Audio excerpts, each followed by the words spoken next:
Sí, bueno. Sean todos bienvenidos. Muy buenas tardes. Pues gracias a Dios por este día que nos permite la vida. Estamos agradecidos por Él. Hoy, este día 16 de junio, se acostumbra a celebrar una fecha que es el Día del Padre, así como se celebra el Día de la Madre.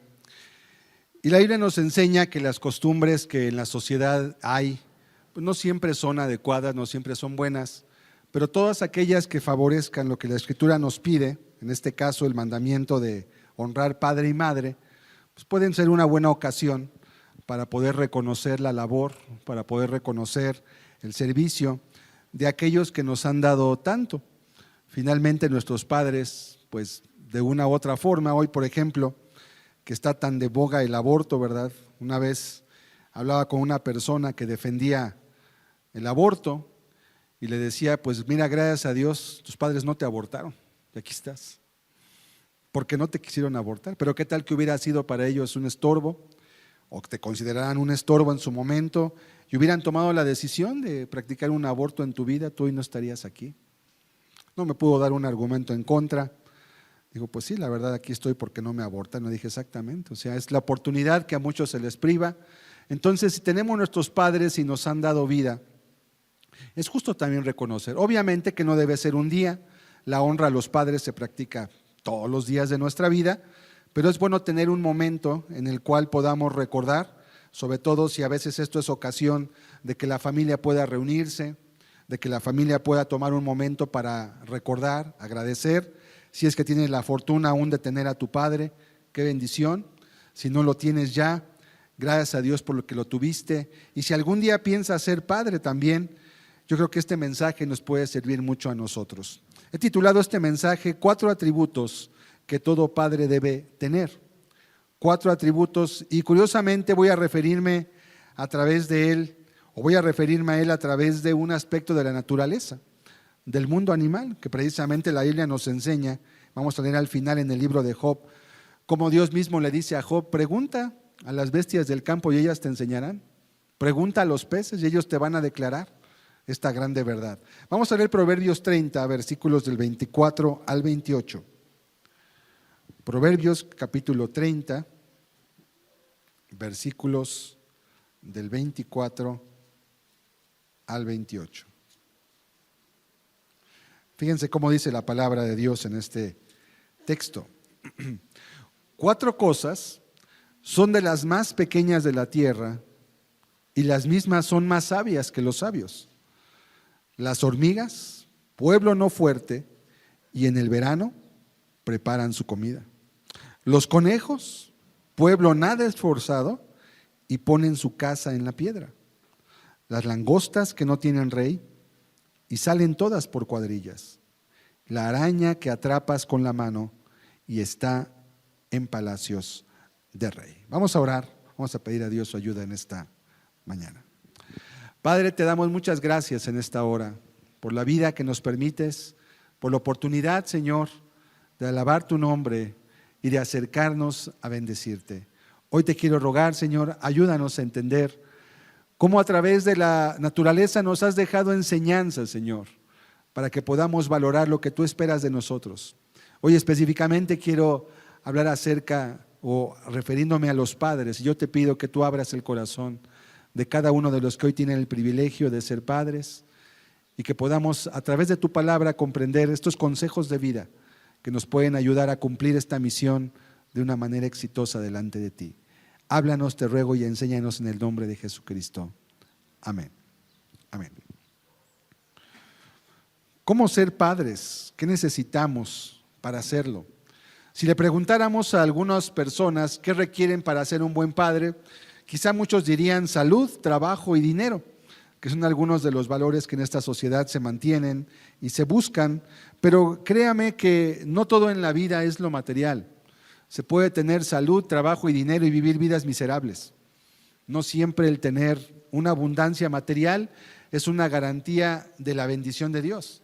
Ni siquiera el tener una buena salud es una garantía de que todo vaya bien. Hay cosas más importantes que debemos considerar y la palabra de Dios nos lleva a un plano y a una dimensión en la cual no solamente importa lo que tenemos delante como lo material, sino que también nos va a hablar acerca de aspectos que debemos de considerar para nuestra vida. Sobre todo aquellos que quieren ser padres algún día, porque voy a referirme tanto a los que quieren ser como a los que ya somos en este día padres. Y la Escritura nos puede dar mucha enseñanza porque Dios es Padre. Dios mismo, la Escritura nos enseña, el Padre mandó a su Hijo a morir en la cruz y el Espíritu Santo confirmó esa labor y esa obra. Así que si alguien sabe cómo debemos ser padres, ese es Dios. Y Él nos dejó en su palabra la dirección para cómo debemos nosotros de serlo. Y si ya lo somos, pues para cómo mejorar en caso que no estemos observando. Vamos a ir viendo cada uno de los puntos. En primer lugar, en el versículo 25 de Proverbios 30, nos habla de las hormigas. Las hormigas, un pueblo no fuerte, y en el verano que preparan su comida. ¿Cuál sería el primer punto que un padre debe tener para poder ser o completar su labor exitosamente? Bueno, el punto número 1, el primero es inteligencia para administrar sus recursos. Una de las cualidades más importantes de un padre es el ser proveedor. Desde la antigüedad, cuando se buscaba o los hombres vivían de una forma nómada, cuando andaban no fijos en un lugar, casi siempre los varones, o más bien siempre fue el rol, los varones acostumbraban traer la comida, la caza, ya fuera a recolectar frutos, semillas, verduras, o bien cazar con arco, con flecha, con trampas, y traer la carne, la comida. Y las mujeres estaban encargadas dentro del hogar de poder preparar los alimentos, del cuidado de los hijos, y era más o menos la forma en cómo la familia primitiva funcionaba, que de primitiva no tiene nada, es realmente el modelo de Dios, pero hoy en día los hombres han considerado que son más sabios que Dios y han querido alternar eso. Y en este caso, la inteligencia para administrar los recursos es una parte indispensable que todo padre debe tener, porque Dios va a poner en tus manos usualmente a través del trabajo los recursos que se van a traducir en comida, en vestido, en techo, en sustento, en educación, en proveer lo necesario para poder hacerlo.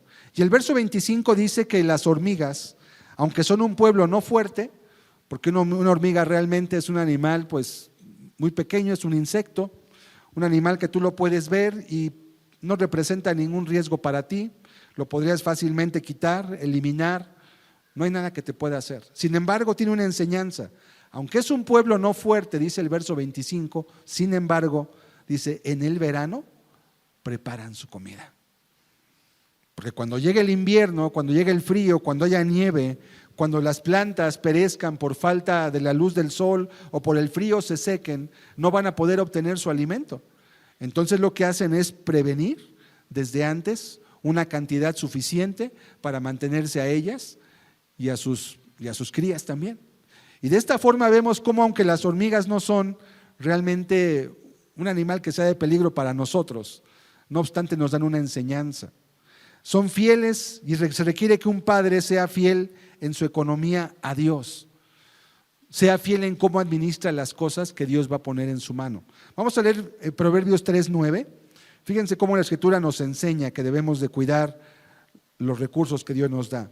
Dice la palabra de Dios: honra a Jehová con tus bienes y con las primicias de todos tus frutos, y serán llenos tus graneros con abundancia, y tus lagares rebosarán de mosto. Son dos cosas. Verso 9, honra a Jehová con tus bienes. ¿Por qué Dios nos pide que lo honremos? ¿Será que Dios necesite nuestro dinero?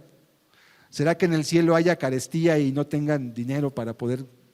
Dios no necesita nada de nosotros. ¿Por qué entonces nos pide que lo honremos? Es una pregunta que yo me hacía desde antes. Decía, bueno, ¿por qué nos pide Dios que le demos algo cuando yo era niño?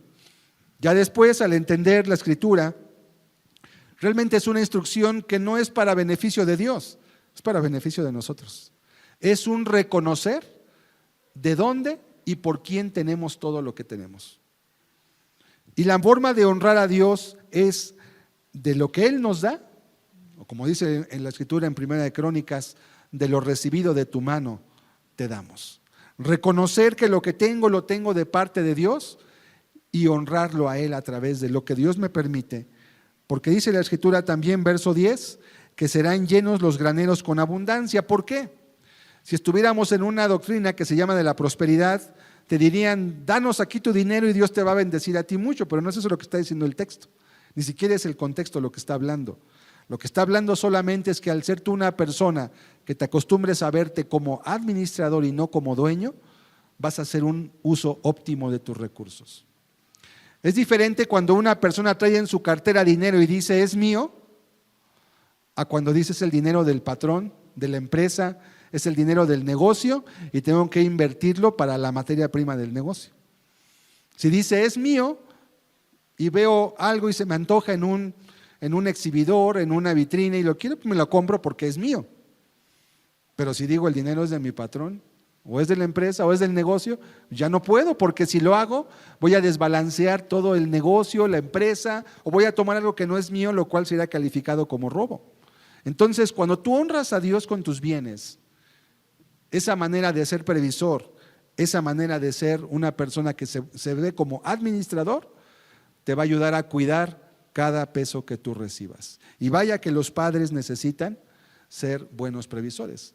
Esto es una cualidad que los varones lamentablemente no siempre tienen. Yo todo el tiempo que me acuerdo, desde que yo soy niño y en muchas familias que yo conocí, obviamente no familias cristianas, casi siempre las mujeres eran las que administraban el dinero, porque los varones no eran buenos administradores. Algunos porque eran borrachos, algunos porque no tenían dominio, otros porque compraban cosas que no se necesitaban, y la mujer que estaba en la casa y que vive más tiempo dentro de casa se da cuenta más de lo que se necesita. Ahora, no hay ningún problema en que la esposa pueda ser la administradora, siempre y cuando haya una guía, una cabeza, y ese papel le toca al varón. Él es el que debe de administrar, es el que debe de cuidar que haya en la casa todo lo que se necesita y poder dedicarle, de pedirle a su esposa que le apoye, que le ayude, pero no darle toda la responsabilidad. Digo, si eres muy mal administrador, pues sí, mejor hazlo así. No te vaya a salir mal el asunto, pero deberías aprender a hacerlo porque tú eres la cabeza del hogar. Tú eres el que va a dar cuenta del hogar, no tu esposa. Por lo tanto, se requiere que un padre sea alguien que tenga inteligencia para administrar sus recursos. Alguien que pueda decir, vamos a administrar esto de esta forma, de aquella, tengo un plan, tengo un propósito, vamos a hacer una mejora en la casa, o tenemos que separar para los estudios de nuestros hijos, o tenemos que prever para buscar comprar calzado, etcétera. ¿Sí? Nunca se puede ahorrar para lo que pueda venir porque el futuro es incierto. Y aunque ahorres muchísimo, una enfermedad de un momento te puede acabar con todo.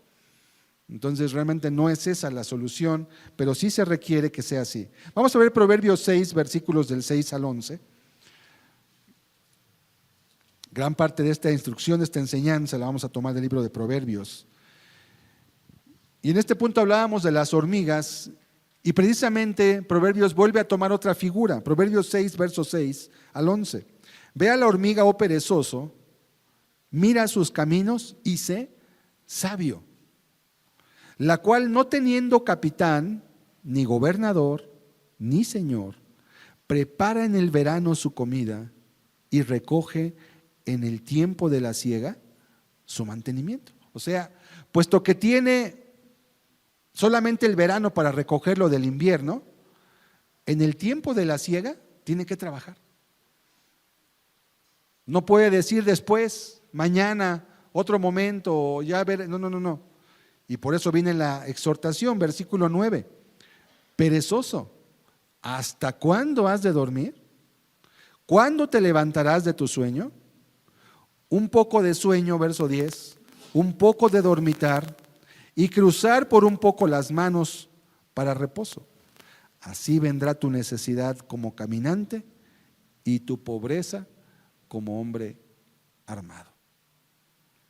Dice, si no eres una persona previsora, si no eres un padre que esté previniendo, buscando, guardando, ahorrando, dice, verso 10, fíjense cómo dice, un poco de sueño, un poco de dormitar. Es correcto, es bueno dormir, es correcto, las noches para dormir, ¿verdad?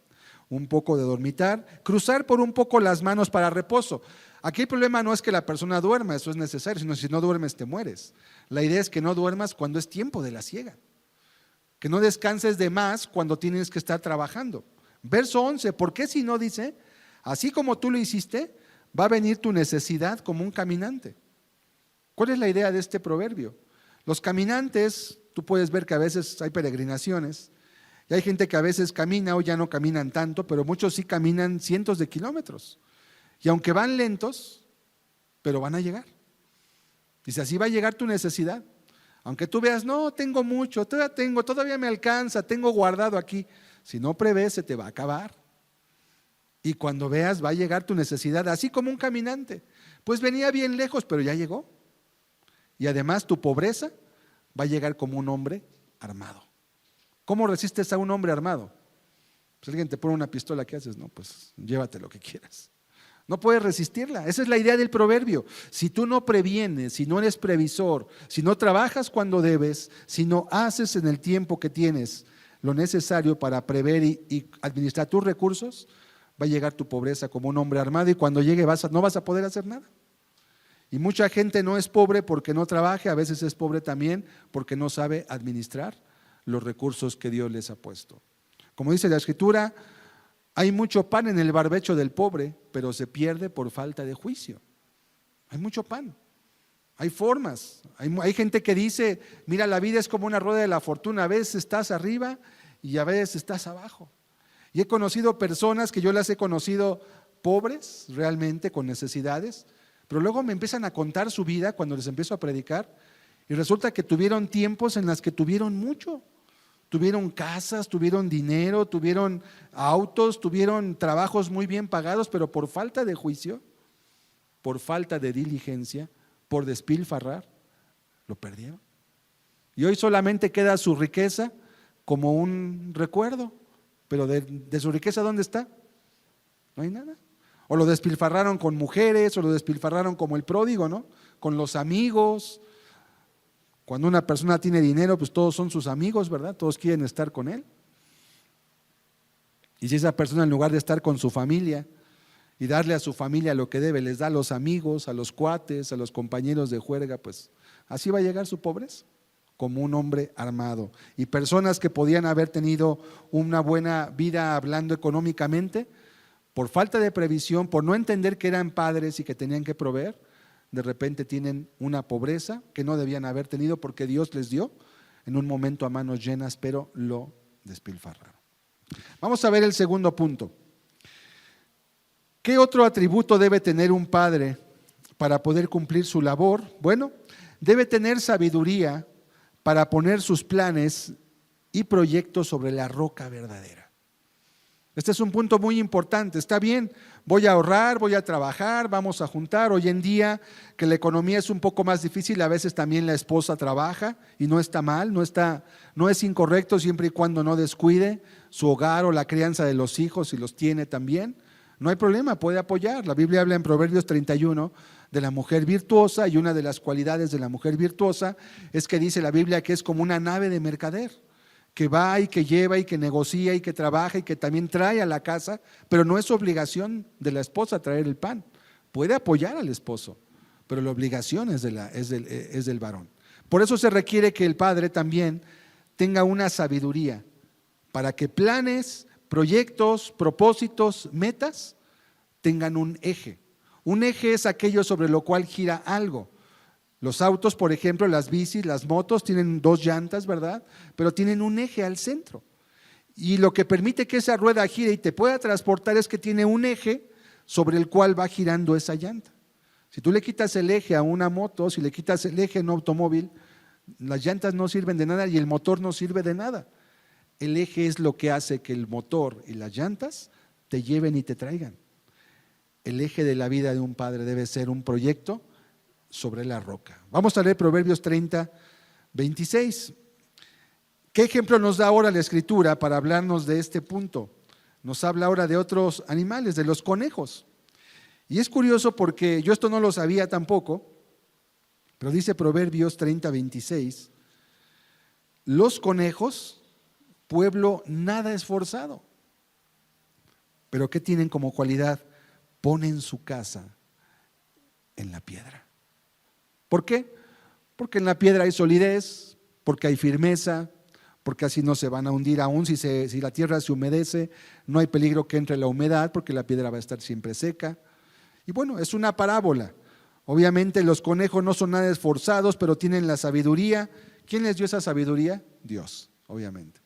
Los animales simplemente siguen lo que Dios les ha dado, pero lastimosamente muchas familias, muchos padres de familia no ponen su esperanza y su vida en Cristo. Su eje de giro es: quiero ser rico, quiero ser famoso, quiero vivir la vida, tienen metas raras, extrañas. A veces sus metas no incluyen a sus hijos, a sus familias. Tienes que comprender que el riesgo de edificar una familia y una vida es grande. Por eso debes tener una mentalidad. Dice la Escritura que el pueblo sin visión perece, que el pueblo sin profecía se desenfrena. ¿Cuántas familias, por no tener un objetivo de vida, verdad? ¿Voy a tener hijos para qué? Hay jóvenes que solamente tienen hijos, pero no saben para qué los van a tener. Solamente los tienen pues porque sí, quiere un niño, ¿no? Quiere un bebé. Quiere algo en lo cual trascender, dejar un legado, pero ¿qué legado vas a dejar? ¿Qué vas a transmitirle a ese niño, a esa niña que Dios te dé? Debe haber un eje. Por eso se requiere que el padre tenga una sabiduría y pueda poner su casa sobre la roca. Vamos a leer Lucas 6:49. Ponga ahí su Biblia en Proverbios 30, que vamos a estar regresando. Lucas capítulo 6. Fíjese cómo dice la Escritura. ¿Qué ocurre cuando un padre de familia no hace esto que los conejos sí hacen? Mas el que oyó y no hizo, semejante es al hombre que edificó su casa sobre tierra. Dice, sin fundamento, contra el cual el río dio con ímpetu, y luego cayó, y fue grande la ruina de aquella casa. ¿Qué cosas pueden arruinar la vida de una familia? Bueno, ya lo vimos el primer punto, una mala previsión económica.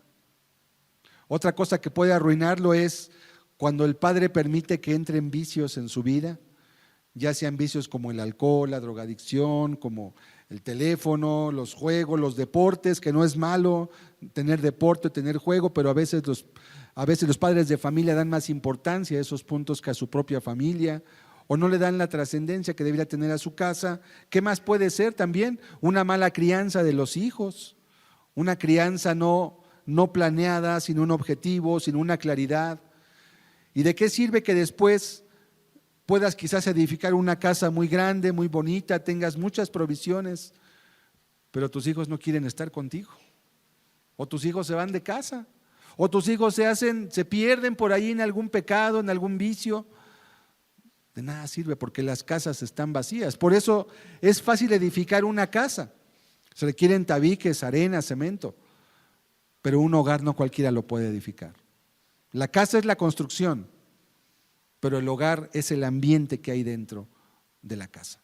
Y muchas personas tienen casas, pero no tienen hogares, porque son lugares que aunque son bonitos, son cómodos, son confortables para estar, algunos no quieren llegar ahí, no quieren estar. Hay gente que prefiere quedarse en su trabajo y no llegar a su casa porque tiene que enfrentar el carácter de los hijos, tiene que enfrentar los retos que hay en casa, porque no tiene la visión, la esposa, que su objetivo está en su casa. El varón no tiene la visión de que sus hijos van a hacer su legado y que va a dar cuenta de ellos también. Y entonces pierde el tiempo en otras cosas en lugar de dedicarlo, porque no tiene, vamos a poner el punto 2, por favor, no tiene la sabiduría para poner planes y proyectos sobre la roca. ¿Qué implica eso? Implica poner a Dios por delante en tu vida. Quiere decir que le pongas, que pidas a Dios la ayuda para poder guiarte de la forma correcta en tu vida y poder hacer lo que es pertinente para tu casa. La verdad es que nadie sabe cómo ser padre. ¿Quién de ustedes cuando fue padre dijo, yo cuando mi hijo nació ya sabía todo lo que tenía que hacer, ya sabía todo lo que debía enseñarle, ya sabía todo lo que tenía? No sabemos nada. Aún los jóvenes que se preocupan en leer, en instruirse, quizás académicamente, para ver cómo es un niño biológicamente, qué necesidades tiene, qué hay que alimentarle, etcétera. Aún así, cuando te enfrentas a un hijo, tienes un signo de interrogación en la frente. Dices, ¿y ahora qué voy a hacer? Y aún si tienes un hijo y nace un segundo hijo, es lo mismo. Es tan diferente, es tan distinto, tiene otro carácter, tiene otra necesidad que yo debo suplir. ¿Cómo lo voy a hacer? Cuando tú ves esa necesidad y eres sabio, lo que haces es doblar tus rodillas y decir, Dios, no sé cómo ser padre, ayúdame. No sé cómo voy a criar a este niño. No quiero que este hijo tal vez sea criado como a mí me criaron mis padres, si tuviste una mala experiencia de crianza. O como yo he visto que algunos padres han criado a sus hijos. Y después es terrible lo que deja. Yo no quiero, ayúdame, Señor. No sé cómo. Esa es la sabiduría. ¿Sabes cuál es el principio de la sabiduría? El temor de Dios. Vamos a leerlo en Proverbios 1:7. Proverbios otra vez. Se requiere sabiduría para edificar una casa. ¿Sabes que edificar un hogar requiere tanto trabajo y es tan complicado como edificar una empresa? Quizá más, diría yo. Más difícil que levantar un negocio.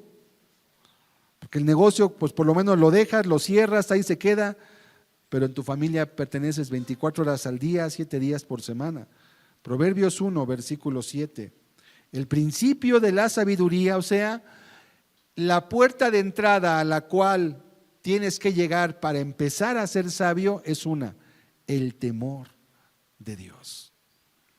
¿Sabes qué hacen los insensatos? Los que nunca van a entender la sabiduría, la desprecian. Dicen, no, yo no necesito eso. Yo ya tengo estudios, yo tengo una licenciatura, tengo una ingeniería, tengo una maestría, tengo un doctorado, ¿qué más necesito saber? Ese tipo de sabiduría no te sirve, porque eso es conocimiento. Pero la sabiduría es el poder aplicar el conocimiento en el momento, con la persona y de la forma indicada. Y eso es muy difícil. Mucha gente tiene conocimiento, pero no saben cómo aplicarlo. No saben cómo llevarlo a la práctica, no saben cómo. ¿Quién sabe cómo criar un hijo? Es muy difícil. Es tratar con un carácter, es moldear un carácter enteramente informe, pero que tiene tendencias. Y usualmente las tendencias que nuestros hijos tienen no suelen ser buenas, porque el hombre está inclinado hacia el pecado. El pecado original no existe. Eso es un mito de la Iglesia Católica y de San Agustín. Pero sí hay una tendencia hacia lo malo en los niños, o sea, hacia el egoísmo, una tendencia hacia querer ellos ser el centro del universo, una tendencia a buscar solamente su propia necesidad. Y puede haber tendencias de carácter incluso, al enojo, al berrinche, a la impaciencia, a la exigencia. Y todo eso los padres deben de ubicarlo, entenderlo y aplicar correctivos que están en la Escritura. ¿Cuándo? Cuando son niños. Cuando son niños.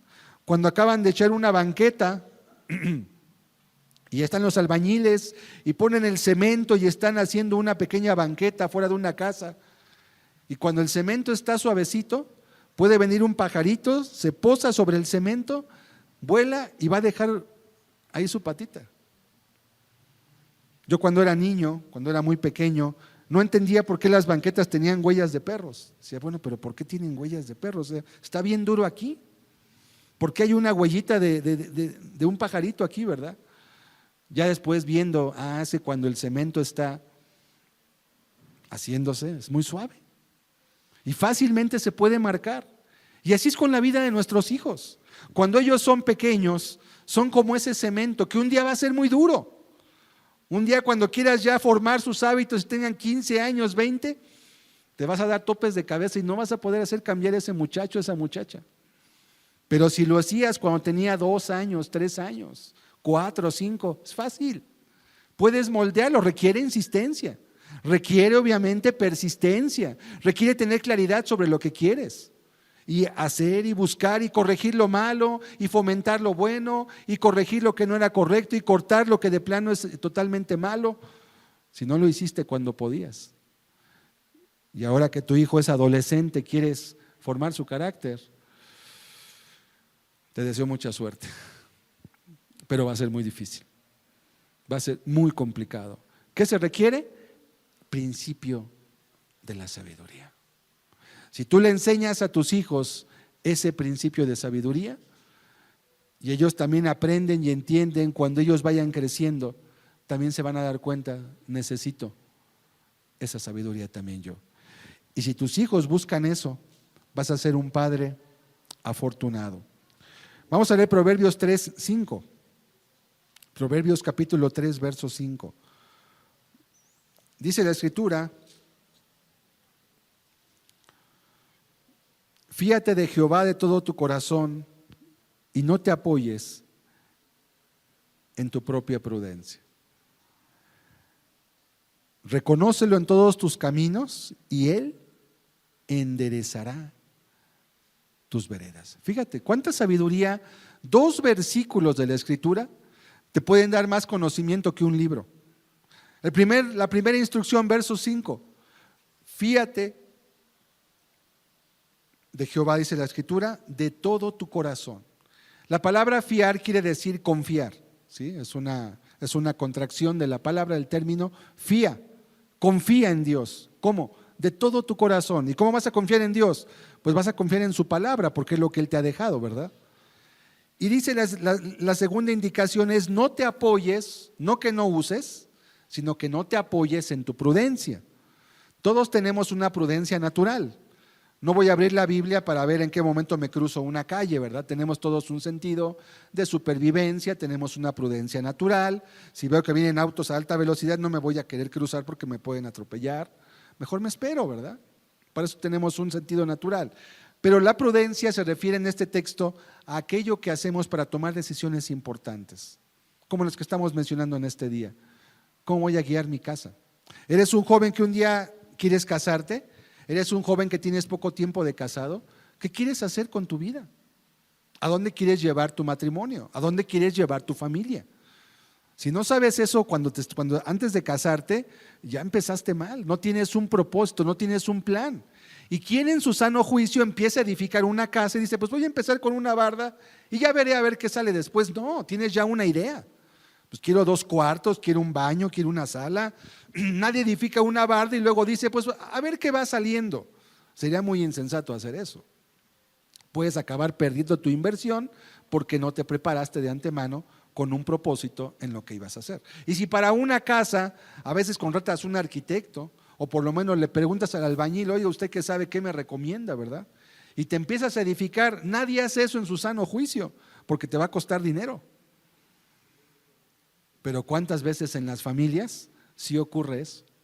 Y muchos jóvenes se casan y comienzan una familia y no saben ni qué van a hacer, ni para qué lo quieren hacer, y tampoco tienen un plan ni un propósito. ¿Sabes a quién le toca instruir a esos jóvenes que se van a casar? A los padres, antes de que se casen. Eso debiera ser.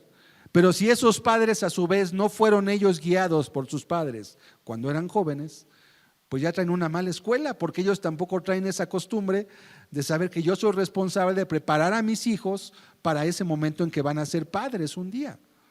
Por eso, fíate de Jehová de todo tu corazón. No te apoyes en tu propia prudencia. Versículo 6.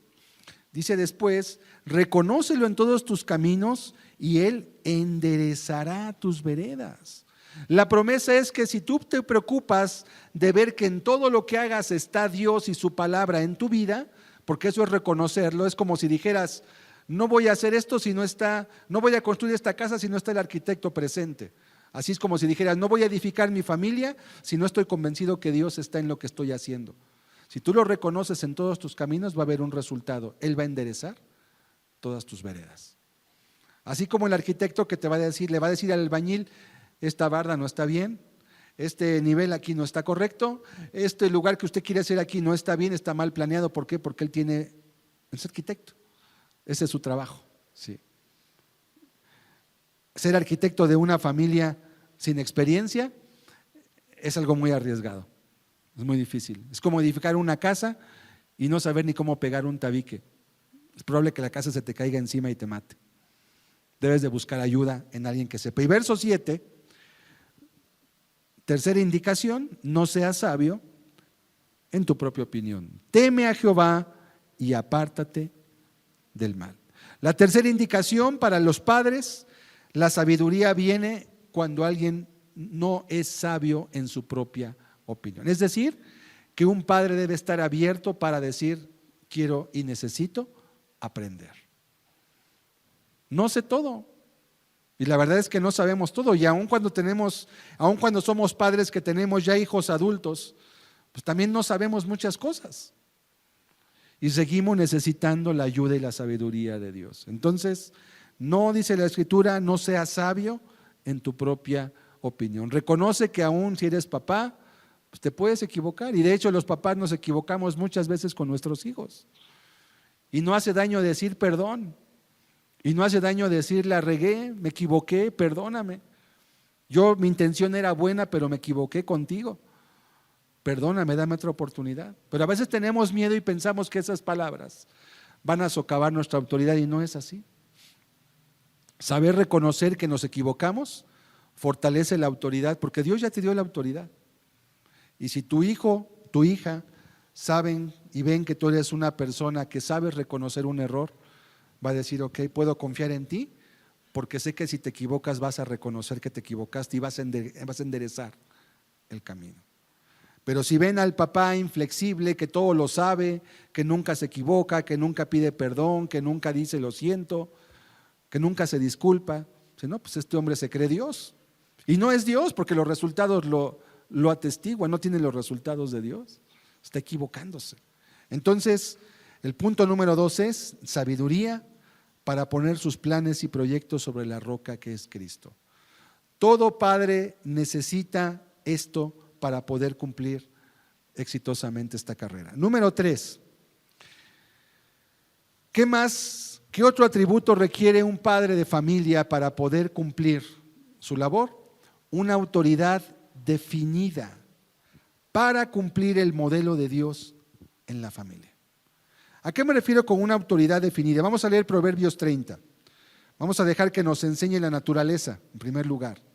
Dios, a través de la naturaleza que Él creó, ahora nos va a dar otro ejemplo, otro animal, las langostas. ¿Qué son las langostas? No vaya a pensar como una hermana que decía que cuando veía que Juan el Bautista comía langostas, pensaba que comía langostinos de mar. Se comía sus camaronzotes con vino, tal vez. No. Las langostas son insectos, son como los chapulines y son insectos muy voraces.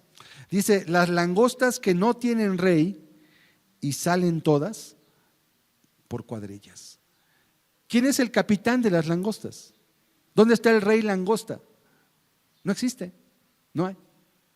Sin embargo, cuando las langostas salen a comer y devastan las cosechas, son excesivamente disciplinadas, porque van por hordas, y lo que pasa una primera horda y come un poquito de las mazorcas, del trigo, lo que sea, árboles, se van, pasa una segunda y come otra parte, y luego llega otra tercera y come otra parte, y cuando acaba de pasar ese ejército dejan todo completamente devastado, se comen todo, son plagas, ¿sí? Es una plaga, pero el ejemplo aquí ¿cuál es?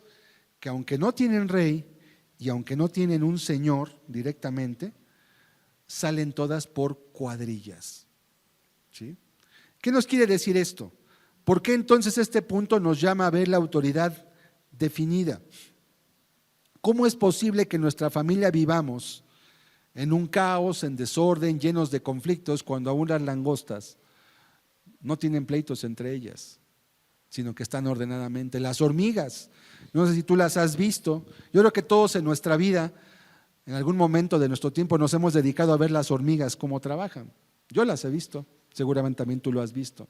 Y a veces las hormigas llegan y llevan sus hojitas y chocan entre ellas, pero no se ponen a discutir, se dan la vuelta y siguen su camino.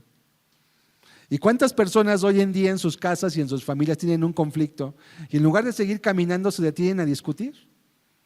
Se detienen a pelear, se detienen a arguir por qué su punto es el correcto, a querer tener la razón y no tienen realmente razón desde que están discutiendo. porque no han previsto, porque no hay un plan, porque no hay una autoridad. Vamos a leer Jueces 21, verso 25. Vea cómo dice este texto, versículo 25, una etapa lastimosa de este tiempo. En estos días no había rey en Israel, cada uno hacía lo que bien le parecía. ¿Qué pasa cuando en una familia no hay una autoridad? Bueno, pasa esto.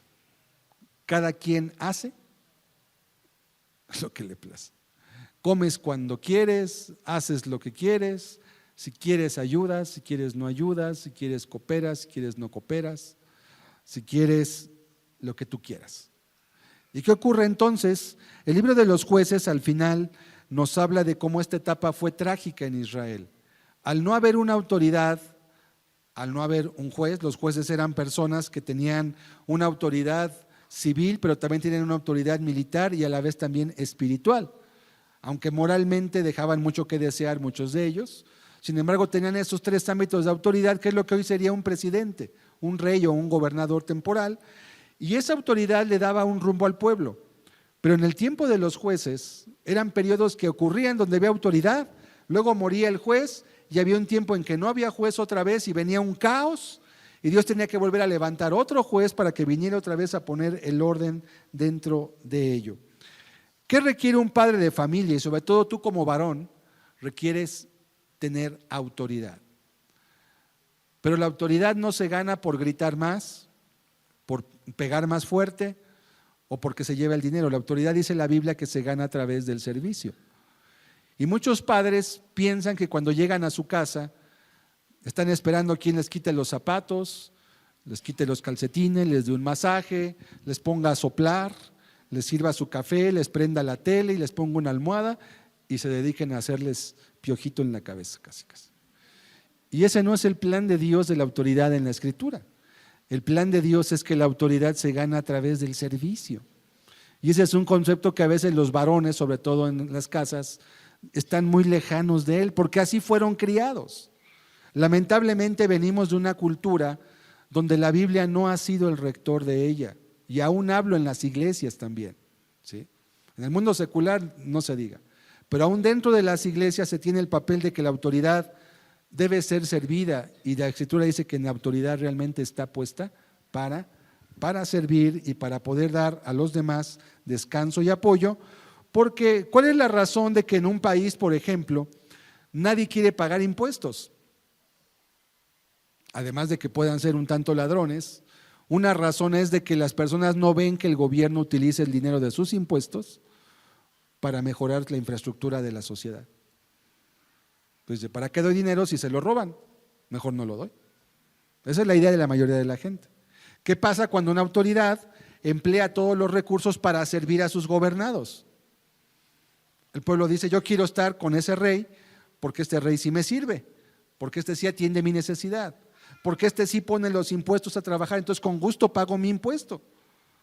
¿Sabía que hay países usted donde la gente paga casi 2/3 partes de su ingreso al gobierno? Por ejemplo, Finlandia, si no estoy mal, Finlandia recaba aproximadamente el 64% de impuestos. O sea, la gente se queda con la 1/3 parte de su salario. Y la gente está feliz en Finlandia, y hablo de un aspecto secular, social. ¿Por qué? Porque el gobierno les provee seguro médico, tienen dentista, tienen gastos de todo tipo. Si nace un bebé, está cubierto por el seguro que les da el gobierno, tienen las carreteras mejores que hay casi en el mundo, tienen luz, tienen internet gratuito, que bueno, no es gratuito, ya lo están pagando. O sea, el gobierno les da todo. No más tienen que preocuparse de comprar su alimento prácticamente, porque todo lo demás está suplido. Tienen seguridad, tienen muchos beneficios, tienen hasta lugares para vacacionar muy baratos, porque el gobierno subsidia también ciertos lugares. Entonces la gente con gusto paga 2/3 partes de su salario, porque prácticamente los demás les queda libre para ellos, porque el gobierno paga todo. Esto es cuando un gobierno trabaja. ¿Qué ocurre cuando en un hogar el padre de familia tiene una autoridad y la gana a través del servicio? Todos quieren sujetarse a esa autoridad. Aún las esposas no pueden ser obligadas a sujetarse a los esposos. ¿Sabía usted eso? No puedes obligar a una mujer a sujetarse porque le digas yo soy tu autoridad. Si la mujer no se quiere sujetar, no se va a sujetar de ninguna forma, aunque sea su autoridad. La autoridad debe venir de una forma natural a través del servicio y del amor. ¿Sí? Y es un concepto, ¿verdad? Si un hombre tiene que decirle a su esposa que tiene que sujetarse a él porque es su autoridad, es porque no está ejerciendo bien su función. Eso ni siquiera tendría que decirse. Es algo que debe fluir de forma natural a través de una vida definida. Entonces, papá, necesitas esa autoridad. ¿Y sabes de dónde viene esa autoridad, papá? Viene de Dios. Viene de Dios siempre porque Él es el que tiene el concepto de toda autoridad. Vamos a leer Efesios capítulo 6. Un punto importante aquí, Efesios capítulo 6. Vamos a ver en ese orden, verso 1, cómo Dios va dando a cada uno un tiempo de orden. Hijos, obedeced en el Señor a vuestros padres porque es justo. Dios aquí apela a la justicia de por qué un hijo debe obedecer a un padre. Es justo. Tu padre merece tu respeto. Verso 2. Honra a tu padre y a tu madre, que es el primer mandamiento con promesa, para que te vaya bien y seas de larga vida sobre la tierra. Y número 3, verso 4. Y vosotros padres no provoquéis a ira a vuestros hijos, sino criadlos en disciplina y amonestación del Señor. ¿Okay? Son varios puntos importantes. Dice en el verso 4 que los padres no deben provocar a ira a sus hijos, sino criarlos en disciplina y amonestación. Y eso requiere autoridad, ¿sí? Entonces, la autoridad, ¿qué función tiene? La autoridad tiene la función de edificar, tiene la función de construir, tiene la función de dar una certeza y una dirección. Muy claro. Vamos a leer otro texto más que nos dé todo ello. Vamos a leer Juan capítulo 13, una escena bastante importante, 13:5. Dice, se levantó de la cena, el verso 4, luego puso agua en un lebrillo, o sea, una palangana, un pequeño traste, y comenzó a lavar los pies de los discípulos y a enjugarlos con la toalla con que estaba ceñido. Fue algo sorprendente, ¿eh? Entonces, verso 6, vino a Simón Pedro y Pedro le dijo, Señor, ¿tú me lavas los pies? Respondió Jesús y le dijo, lo que yo hago tú no lo comprenderás, lo comprendes ahora, pero lo entenderás después. Pedro le dijo, no me lavarás los pies jamás. Jesús respondió, ¿por qué se oponía Pedro a que le lavara los pies? Hay que entender, no era que fuera Pedro rebelde, es que lavar los pies era el trabajo de un esclavo. O sea, era el trabajo que hacían los pobres, era el trabajo que hacía la gente que no tenía ni siquiera libertad. Vamos a ponerlo de otra forma, era un trabajo degradante, entre comillas. ¿Sí? Por eso Pedro dijo, no, Señor, a mí no me vas a lavar los pies. O sea, no es como, Pedro lo veía como un insulto, como una falta de respeto a la persona de Jesucristo. ¿Qué le dice el Señor? Si no te lavare, no tendrás parte conmigo. Pedro le dijo, no solo mis pies, Señor, entonces las manos y la cabeza. Jesús le dijo, el que está lavado no necesita sino lavarse los pies, pues está el todo limpio y vosotros limpios estáis, aunque no todos. Vamos a leer hasta el verso 13. Verso 13 dice después, vosotros me llamáis maestro y señor y decís bien porque lo soy. Pues si yo, el Señor y el maestro, he lavado vuestros pies, vosotros también debéis lavaros los pies los unos a los otros, porque ejemplo os he dado para que como yo os he hecho, vosotros también hagáis. Pero no acaba ahí, eso va en relación a ellos. Versículo 16, de cierto os digo, el siervo no es mayor que su Señor, ni el enviado es mayor que el que le envió. Si sabéis estas cosas, bienaventurados seréis si las hiciereis. Qué importante, Jesús les da un ejemplo que jamás en su vida se les olvidó. que alguien que tenía una autoridad de parte de Dios les lavó los pies. O sea, eso era un servicio, pero daba un descanso, daba limpieza. Si nunca te has dado un baño de pies, ¿verdad?, en tu casa en la noche, un día hazlo y vas a ver qué descanso te da en tu cuerpo, el poderte lavar los pies. Entonces Jesús les dice: mira, yo soy el Señor y el Maestro, y lavé tus pies. ¿Qué dejó impreso en la mente de ellos? Si Él, que era el jefe de los jefes, estaba haciendo el trabajo de los esclavos, pues, ¿qué me quiere decir a mí el Señor? Para poder tener la autoridad que yo tengo, les decía Jesús, tienes que servir a tus hermanos. Y solamente a través del servicio vas a poder obtener autoridad. Así que papás, quieren que en sus casas tener autoridad, porque además necesitan autoridad para gobernar un hogar, tienen que servir en sus casas. Y si sirven de manera natural, esa autoridad va a fluir y se va a establecer y se va a sostener y va a ser muy útil. Muy útil. Entonces, punto 3, una autoridad definida para cumplir el modelo de Dios. Ahora, las langostas no tienen rey, pero si tú eres padre, sí requieres tener como Rey y Señor a Jesucristo en tu vida, para que Él te pueda guiar a cómo establecer esa autoridad en tu propio hogar. Punto número 4. Punto número 4.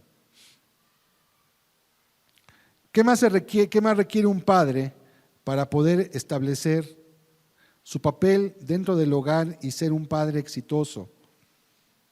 Bueno, requiere prioridades bien establecidas. ¿Qué es esto? Esto tiene que ver con un propósito. Vamos a leer Proverbios 30:28. Ahora viene el cuarto animal que Dios nos va a traer al estudio, la araña. Y también esta araña es un animal fascinante. ¿Qué otra cosa nos enseña sabiduría? La araña que atrapas con la mano, dice, es tan débil que tú la puedes sujetar, pero vive en palacios de rey. ¿Sí? Las telas que las arañas tejen, las casas, algunas pueden tejer cuartos tan grandes como uno de estos cuadros completos, cuando hay arañas que tienen mucho tiempo, y pueden hacer realmente y literalmente como un palacio. Al tamaño que ellos tienen sería como un palacio. ¿Y qué nos enseña esto? Una prioridad. ¿Para qué hace la araña un palacio? Pues no es porque quiere estar cómoda, es porque de ello depende su comida. Porque ellos cazan a través de cómo sus telas, que son pegajosas, atrapan los insectos y de ahí se alimentan. Bueno, ¿qué es lo que nos da la idea para los padres en este caso? Tenemos que tener una responsabilidad y una prioridad en nuestra vida. ¿Qué le voy a enseñar a mis hijos que es importante? ¿Qué le voy a enseñar a mi matrimonio que es importante? Salmo 84, versículo 10. Salmo capítulo 84. ¿Qué es una prioridad? Una prioridad es algo que no puedes negociar. Es algo que no puedes quitar de tu vida, porque si tú lo quitas, tú estás convencido que eso va a traer un mal funcionamiento en tu casa. Dice el texto: porque mejor es un día en tus atrios que 1000 fuera de ellos. Escogería antes estar a la puerta de la casa de mi Dios que habitar en las moradas de maldad. Una de las cosas más importantes que podemos enseñar a nuestros hijos, hablando de la parte de la crianza, es la búsqueda continua de Dios.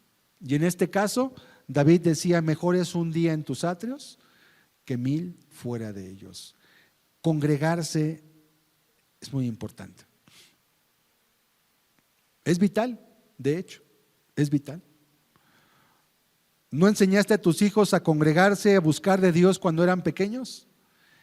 Intenta enseñarles cuando tengan 20 años que deben de congregarse. Te van a decir: pues si quieres ve tú, yo aquí te espero. Yo no quiero ir. No le enseñaste. Hasta cierto punto tienen razón, tendrás que usar otras formas, pero va a ser difícil. Cuando un hijo aprende a reconocer que un día a la semana debe de estar en un lugar para adorar a Dios, eso lo va a llevar el resto de su vida. He conocido personas, varias de hecho, que han llegado a la iglesia y vienen de vidas muy desordenadas, vienen de vidas de alcoholismos, de adulterios, hasta de delitos graves, Pero me sorprende escuchar que muchos de ellos, también he conocido mucha gente en la cárcel, y luego me cuentan que ellos cuando eran pequeños fueron a la escuela dominical, fueron a la iglesia. Algunos que han regresado a buscar de Dios, regresaron por eso que se acordaron cuando eran pequeños. Y aunque ya estaban bien perdidos en la vida, se acordaron que un día una maestra les enseñó en la escuela dominical que había Jesús, que existía Dios, que las historias de la Biblia, y eso los trae de vuelta a Dios nuevamente. Dirás tú, pero ¿por qué están en la cárcel? Bueno, porque estando en la cárcel, cuando he ido a predicar, la asistencia es voluntaria en la cárcel, no nos podemos obligar. Y muchas de esas personas que una vez predicando el evangelio ahí adentro, vienen, son personas que se acuerdan, tenían un conocimiento.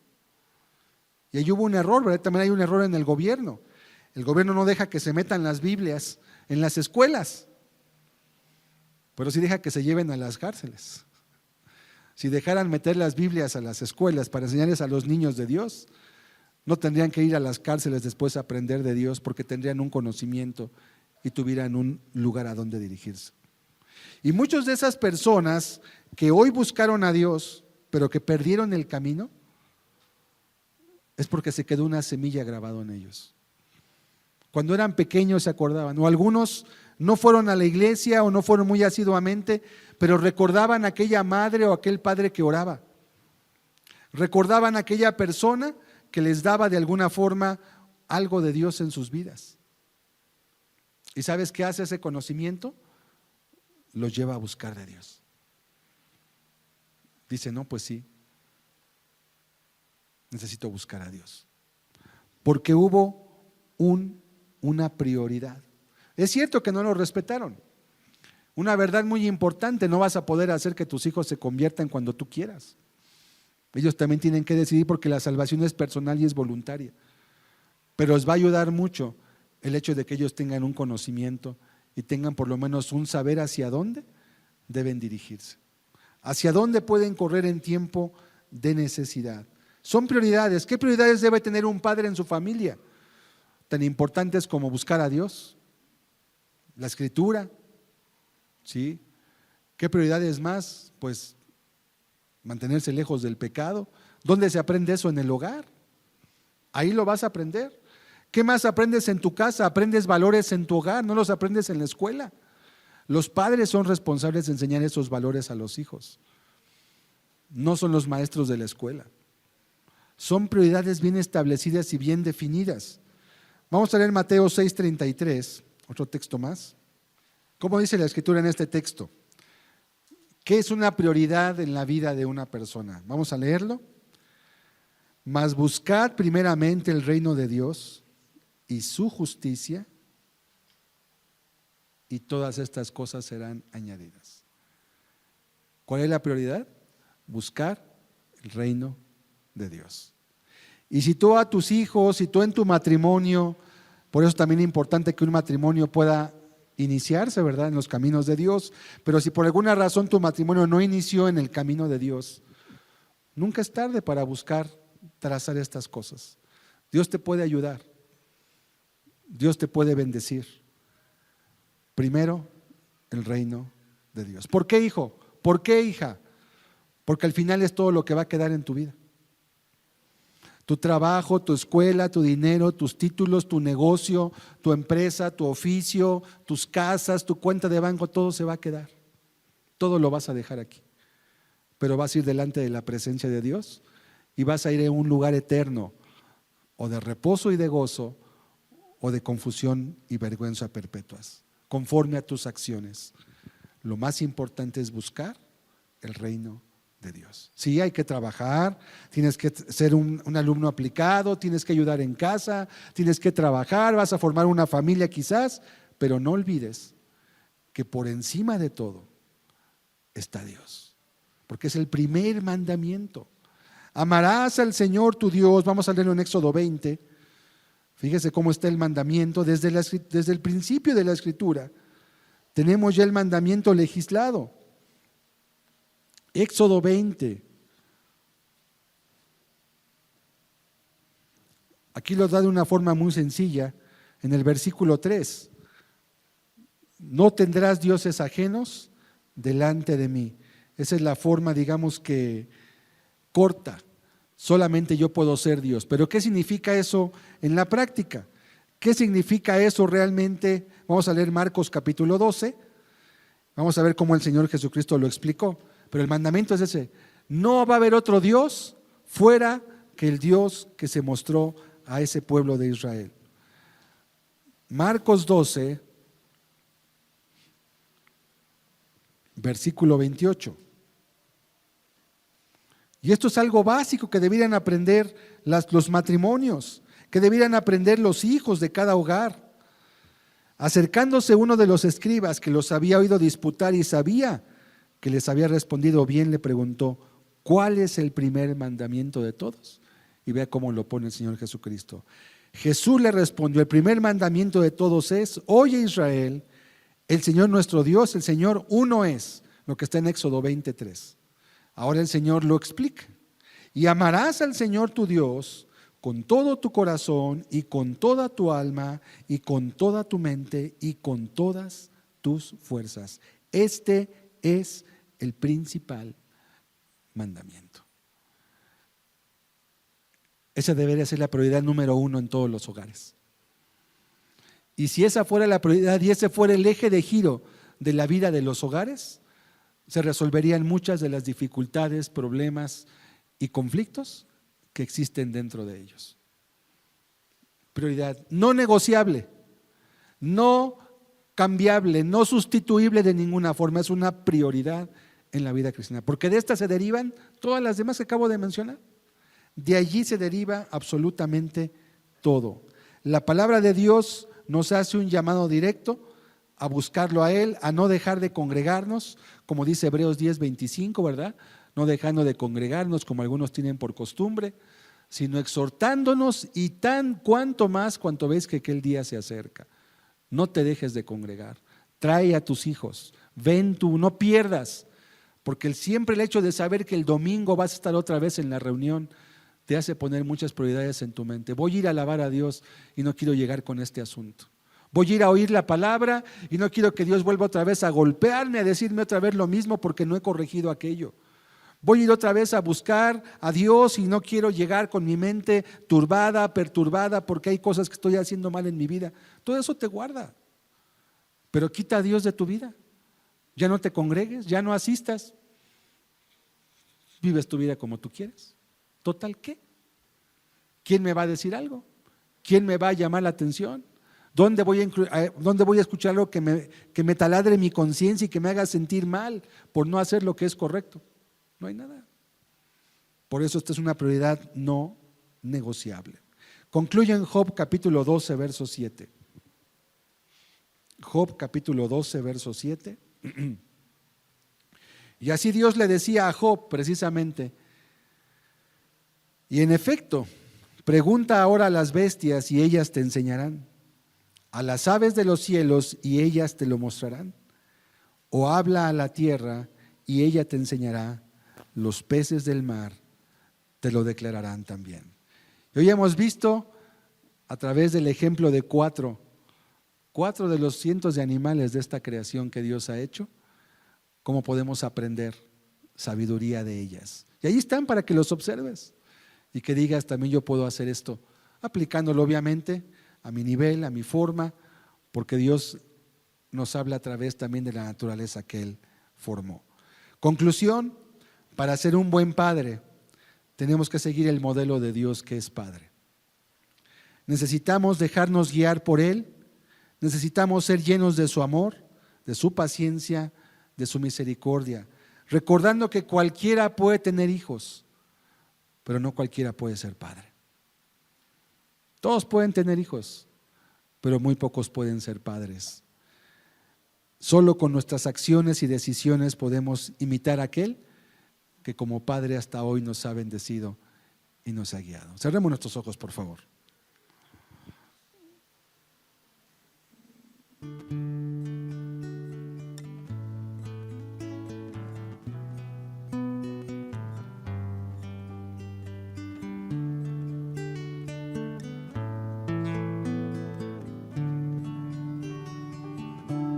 Ayúdanos, Señor, a poder ser padres, tal como tú lo eres. Padre, ayúdame siempre a vivir solo por ti, solo por ti. Hazme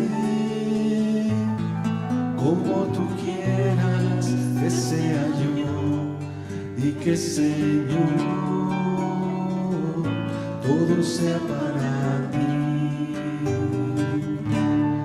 Que mi amor por ti sea mi razón de vivir, que te pueda dar, Señor, de mí lo mejor, de mí lo mejor.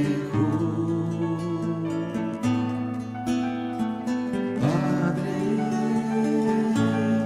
haz que tu paz brille en mi ser, mi alma sabrá que tú eres mi Dios. Quita aquello que me aparte de ti, si es que mi gozo se halla en ti. Que mi amor por ti sea mi razón de vivir, que te pueda dar, Señor, de mí lo mejor, de mí lo mejor. Padre, enséñame a valorar mis días que son cortos aquí. Quiero siempre vivir mis días por ti, y al tu venir preparado está. Que mi amor por ti sea mi razón de vivir, que te pueda dar, Señor, de mí lo mejor, de mí lo mejor. Que mi amor por ti sea mi razón de vivir, que te pueda dar, Señor, de mí lo mejor, de mí lo mejor, de mí lo mejor. Así es, Señor. Necesitamos aprender a ser padres, y la verdad reconocemos que no sabemos cómo serlo, Señor. Y aún los que por tu gracia hemos recibido de tu sabiduría, Señor, necesitamos saber cómo adaptarla a las etapas de nuestra vida, Señor, de nuestro matrimonio, de nuestros hijos. Enséñanos, por favor. Bendice a todos aquellos que hoy son padres, Señor. Provéles de sabiduría y de sano entendimiento. Guíales a la fuente de verdad que eres tú, Señor. Y muéstranos cómo podemos llegar a ser tal como tú eres. Te damos hoy gracias. Te bendecimos en esta hora, en el nombre de Jesús de Nazaret. Amén, Señor. Amén.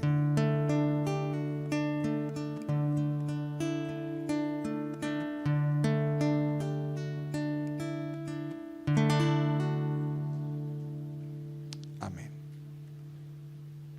Dios los bendiga a todos en esta tarde.